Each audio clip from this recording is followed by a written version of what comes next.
Bueno, muy buenas tardes. Primero agradecerles esta importante invitación, además pues por la altura y casi que la eminencia de los invitados, realmente pues un espacio que seguramente será de mucho provecho, un provecho intelectual para quienes estamos acá, pero también por supuesto para quienes nos están viendo. Entonces agradecerles, saludar a todos mis compañeros de panel, a ustedes saludarlos y agradecerles por esta iniciativa y por supuesto un saludo especial a quienes nos están viendo. Como ustedes saben, a los políticos nos gusta hablar poquito, entonces les agradezco si cuando estemos cercanos a los 15 minutos me hacen una ceñita para yo saber en qué momento pues debo parar o concluir. Mire, la verdad es que este fue un ejercicio bastante complejo, bastante difícil, me refiero a la discusión del acto legislativo por varias circunstancias. La primera, pues porque en medio de la pandemia el Congreso estrenó la modalidad virtual y evidentemente pues el Congreso en más de 200 años de historia pues no había tenido una situación siquiera similar. Y nuestras normas pues evidentemente no hablan específicamente de la virtualidad y esto pues generaba un reto adicional a lo que ya de por sí es un acto legislativo, que es un proceso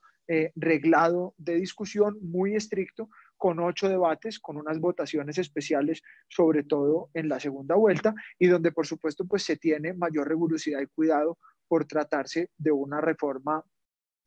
constitucional. De manera que pues esta virtualidad nos hizo casi que trasladar a sede virtual, como lo hemos denominado, pues todo lo que establece la Constitución y la Ley Quinta para hacer el debate de modo virtual y por supuesto dando todas las garantías que debe dar el Congreso, salvaguardando por supuesto los principios de publicidad, transparencia y democracia que deben regir todas las actuaciones del Congreso de la República. De manera que ese era un primer reto y era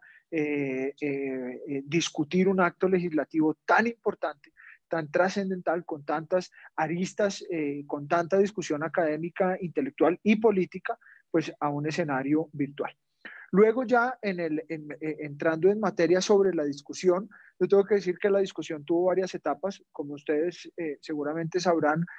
tuve el honor de presidir la comisión primera hasta esta semana, donde ya entregué la presidencia, por lo tanto me tocó presidir la discusión del acto legislativo en su segunda vuelta en la comisión primera del Senado. Tengo que decir que un ejercicio desde el punto de vista intelectual y académico muy gratificante, porque la verdad es que hubo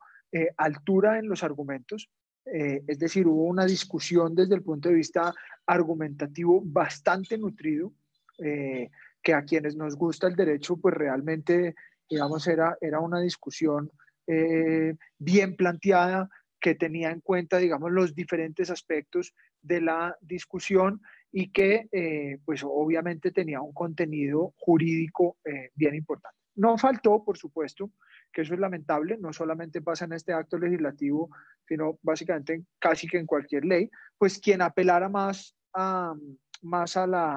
los sentimientos que a la razón, pero la verdad es que tengo que decir que en su mayoría fue un debate que estuvo más centrado en las ideas, en lo argumental, en lo jurídico y en lo político que en lo emocional. Por supuesto, repito, no faltó quien cayera en la tentación de esgrimir argumentos que no eran jurídicos, sino pues que se trataban ya, digamos, de esa parte emocional que por supuesto generan temas tan complicados como este, porque estamos hablando de violencia sexual y homicidio contra menores y adolescentes. Y tuvo, digamos, una parte ya más oscura, eh, y fue lo que en el Congreso se denomina como filibusterismo, y fueron unas tácticas que lo que estaban tratando de impedir era que el Congreso se manifestara como se deben manifestar las democracias, y es con mayorías. Ustedes recordarán pues una recusación bastante absurda que nos llegó a la comisión, absurda primero porque estaba mal planteada, en el sentido que la ley quinta y el código de ética nuestro, del cual fui autor y ponente, dice que cuando se presenta una recusación debe tener individualizado el congresista y aportar pruebas del posible conflicto de interés. En este caso se presentó generalizado, se presentó contra todos los miembros de la comisión primera, por lo tanto no había una individualización, y por lo tanto tampoco había pues una carga probatoria frente a el supuesto conflicto de interés. Luego tenía digamos, dos argumentos principales. El primero era que debíamos declararnos impedidos porque teníamos un interés político en el acto legislativo, lo cual es apenas evidente. El Congreso de la República es un órgano de carácter político y todo lo que hacemos nosotros allí, absolutamente todo, pues tiene una motivación política. Cuando votamos sí o votamos no a cualquier proyecto de acto legislativo, a cualquier proyecto de ley, incluso una moción de orden, una misión de honores o lo que sea, pues obviamente allí hay una carga política. Este es un órgano político por excelencia. Y lo segundo es donde alegaban un supuesto impedimento moral, porque según el accionante decía que al estar en medio de la pandemia teníamos miedo de ir a sesionar en el Congreso y que cómo íbamos a reformar la Constitución por una plataforma virtual. Y allí pues también es absurdo, toda vez que pues el impedimento moral es lo mismo que la objeción de conciencia y por lo tanto pues solamente puede ser alegada por quien considere que tiene un impedimento de tipo moral frente a algún aspecto en específico. Yo rechazo la recusación porque venía mal presentada. Apelan mi decisión como presidente en la comisión y yo envío el expediente a la comisión de ética. El presidente de la comisión de ética, con los mismos argumentos, rechaza la recusación y nosotros terminamos de hacer la discusión en la comisión del acto legislativo. Luego, entonces, para, de alguna forma, digo yo, tratar de intimidarnos, presentan una demanda de pérdida de investidura contra los senadores de la comisión primera que votamos el acto legislativo.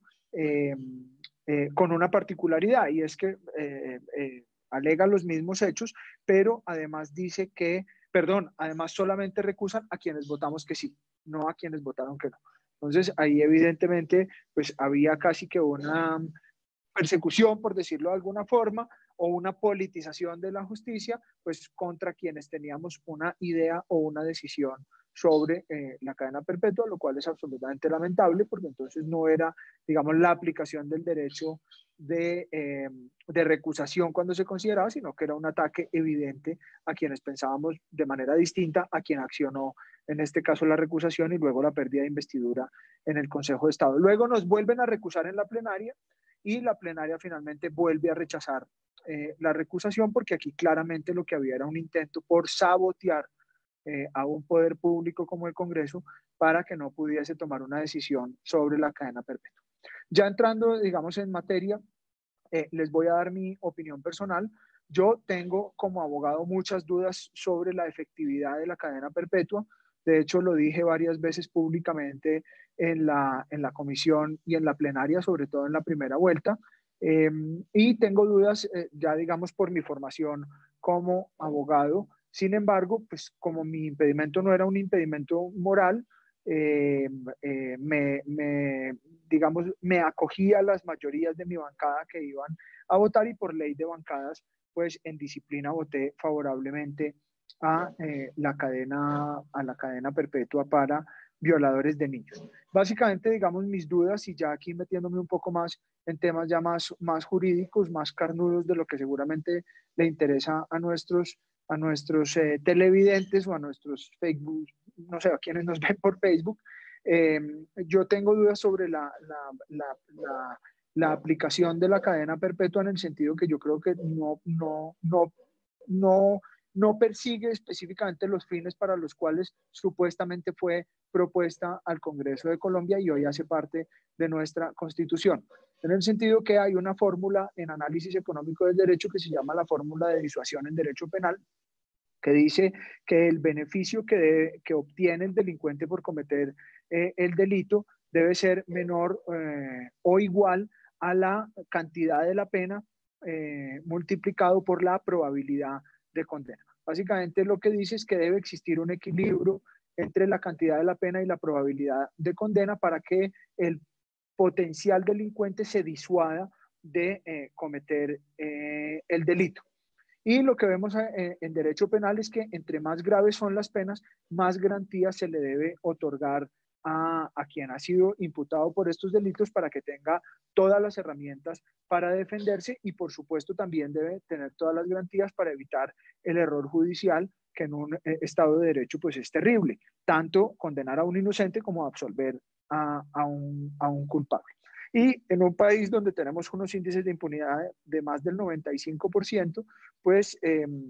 tener unas penas tan altas, pues no es garantía al final de que realmente se disuada, porque el delincuente en su conocimiento, pues al final sabrá que a pesar de que la pena es muy alta, pues la probabilidad verdadera que lo condenen es muy baja. Digamos, eso frente a la posible, digamos,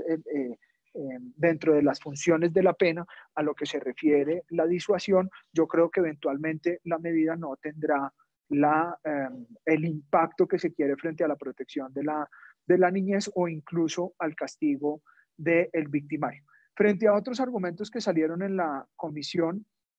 como por ejemplo, eh, eh, si por ejemplo, una discusión bien interesante que surgió y es y el doctor Beltrán nos podrá hablar de ese tema con mayor profundidad. La Corte Constitucional ha declarado el estado inconstitucional de cosas en las cárceles de Colombia. Entonces decían que como, digamos, una medida de estas que podía eventualmente congestionar más las cárceles, pues se tomaba en el Congreso de la República. Yo al final, frente a ese argumento en particular, por ejemplo, pues siempre consideré que esa no podía ser una excusa para no aprobar esta o cualquier otra materia penal que agrave penas o que sea de política criminal, toda vez que si bien es cierto el Estado tiene que tomar las medidas para que ese estado inconstitucional de cosas en las cárceles cambie, pues el argumento para no condenar eventualmente a una persona por la comisión de cualquier delito, pues no puede ser el estado de las cárceles. Es decir, yo creo que el Estado no puede abandonar su obligación de castigar a quienes cometen los peores delitos, pero sí debe tomar todas las medidas para acabar con ese estado de cosas inconstitucionales que hay en las cárceles. Y frente, que ahí el doctor Beltrán seguramente profundizará más también, frente al tema de la constitucionalidad, que se ha dicho mucho y ya hoy salió una noticia donde algunas organizaciones de juristas demandaron el acto legislativo por considerar que era inconstitucional, pues en análisis que hicimos allí es que creemos que no es inconstitucional por las siguientes razones. Los tratados internacionales firmados por Colombia que hacen parte del bloque de constitucionalidad no se refieren específicamente a la cadena perpetua, se refieren a la prohibición de condenas crueles o inhumanas, que también está contenido en nuestra Constitución. Y de hecho, la mayoría de los países que, o bueno, la mayoría no, pero muchos de los países que han suscrito tratados como este, donde se prohíben penas crueles e inhumanas, tienen la cadena perpetua dentro de su ordenamiento jurídico y de hecho condenan a personas. En España, por ejemplo, no se llama prisión permanente revisable y hay otros países donde la tienen también y también han suscrito este tipo de acuerdos que están. Y en este caso particular, la Comisión Europea de Derechos Humanos, que se ha referido al tema, ha dicho que se considera que hay una pena cruel e inhumana cuando la persona que ha sido condenada pierde cualquier esperanza de resocialización o de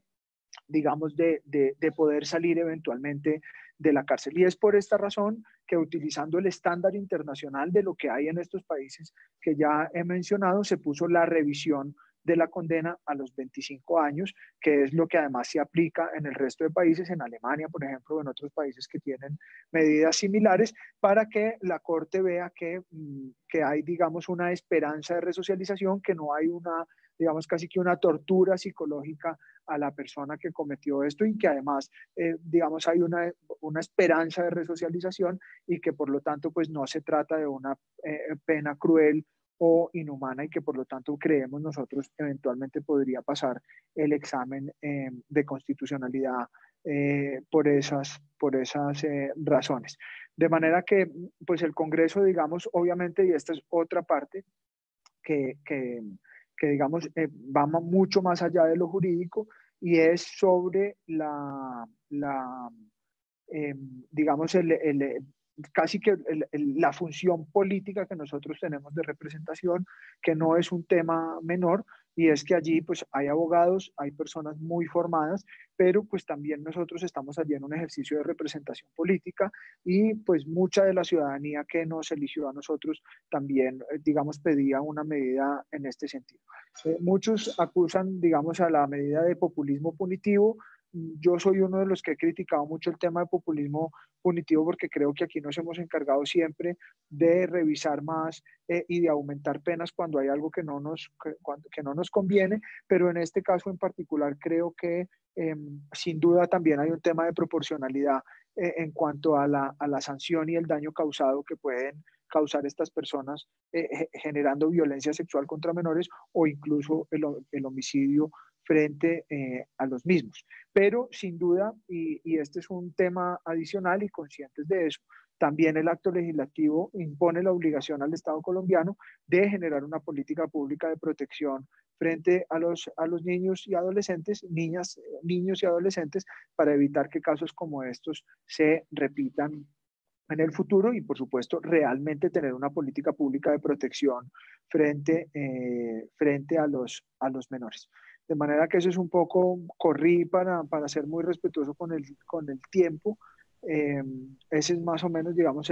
la visión general de la discusión que tuvimos en el Congreso con algunos de los aspectos que se tocaron en el debate, que fue muy interesante. Y pues ahora nos queda obviamente esperar ya con la demanda, que es un hecho, ya con la promulgación también del Gobierno Nacional, pues ver finalmente qué decide la Corte en su sabiduría y si evidentemente pues podemos o no cambiar una tradición jurídica que tenía Colombia, porque era una tradición jurídica de no tener en su ordenamiento jurídico pues penas que fueran irredimibles y que pues casi que después de muchos años de discusiones y de debates de reformas fallidas, pues hoy es una realidad y ya tenemos allí, digamos, un reto adicional y es sobre la ley estatutaria que ya anunció el gobierno que iba a radicar, además con mensaje de urgencia para que si la Corte así la considera, pues podamos aplicar con toda rigurosidad la cadena perpetua para quienes cometan estos terribles crímenes contra los niños de Colombia.